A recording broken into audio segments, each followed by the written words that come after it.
Welcome to my tiny tarot practice. I'm Amelia Ruby, and on this podcast, I share my tiny tarot practice as I explore the cards of the tarot, beginning with the suits of the minor arcana. Today's card is the 10 of Cups. In the Rider-Waite-Smith edition of the tarot, this card features 10 cups floating in front of a rainbow in the sky. Beneath them, we see a field and a house and a river, and we see a family, a kind of traditional interpretation of the nuclear family standing. The two adults have their arms aloft looking at the rainbow, and 2 children are spinning and playing. And this image is often interpreted as the happily ever after card, the card of getting everything that you want. It reminds me of a Richard Siken poem that I love, where he says something like, "I had a dream about you. We were in the golden room where everyone finally gets what they want." And this card does feel to me like the card where everyone finally gets what they want. But that may be true only if we take a superficial reading of the card. Because the card depicts what I called before a traditional nuclear family. I think that while I try not to gender the people or figures that appear in the Rider-Waite-Smith edition of the tarot, I do think it's suggested here that this family is made up of a father, a mother, an elder son, and a younger daughter. And I think in that sense, it's suggested as the card of happily ever after for the capital N normal, capital N nuclear family. And for so many of us, that normal nuclear family is not what we desire. The 10 of Cups is the final card in this Cups journey from Ace to 10. I've talked about before on this podcast the way that I see the suits of the minor arcana as organized in a progression where we have the ace as the beginning, but also encapsulating the whole suit. We have the journey from 2 to 10, and then we have the court cards as embodiments of different stages yet again of this suit.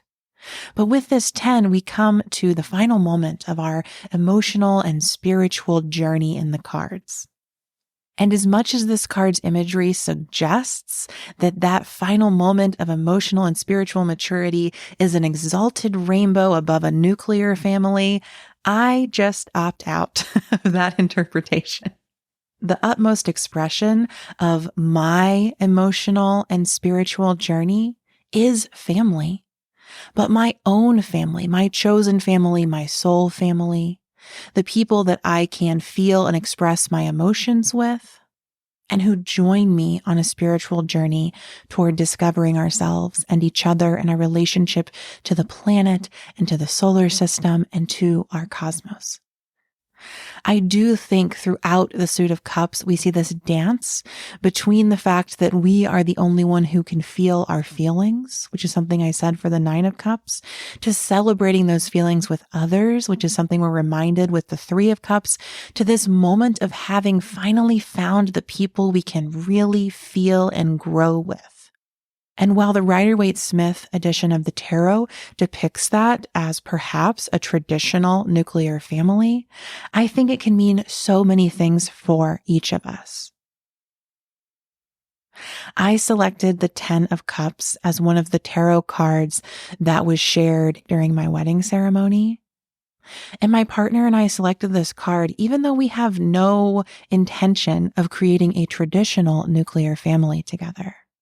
We believe in deep interdependence, in the joy and interconnection, in community that spans generations and locations and ways of being. And I still see that for myself. I choose to see that for myself in the 10 of Cups. This card can represent my happily ever after, even if my happily ever after may not look like the one depicted in this card. And even if my happily ever after is not just about happiness, but is in fact about all of the emotions that need to come together to feel joy. If we think of simple math, the 10 of Cups is the 5 of Cups twice. The 5 of Cups is a card of grief. Doubling the grief can yield joy, can yield the rainbow. The 5 of Cups can be the storm, while the 10 of Cups ushers the rainbow into the sky afterwards. We have to journey between them. It's not instantaneous. And we have to do that on our own and with others. But it's so fulfilling to reach this moment of fulfillment. That's what I feel in the 10 of Cups. Thank you for listening to my tiny tarot practice and journeying through the suit of the cups with me. As always, if you are interested in the books or resources that I mention on this show, you can head to the show notes where you'll find a link to my bookshop page. I've curated a shelf of tarot books and decks and other magical resources that can support your journey exploring these archetypes. If you make a purchase through that link, I'll receive a small affiliate payment that can help me keep this podcast going. And if you're not in the market for any tarot books or decks right now, I'd greatly appreciate if you might leave a 5-star rating and review for this show. That helps other people know why you love it. As always, I invite you deeper into your tarot practice, even in the tiniest ways. Be well.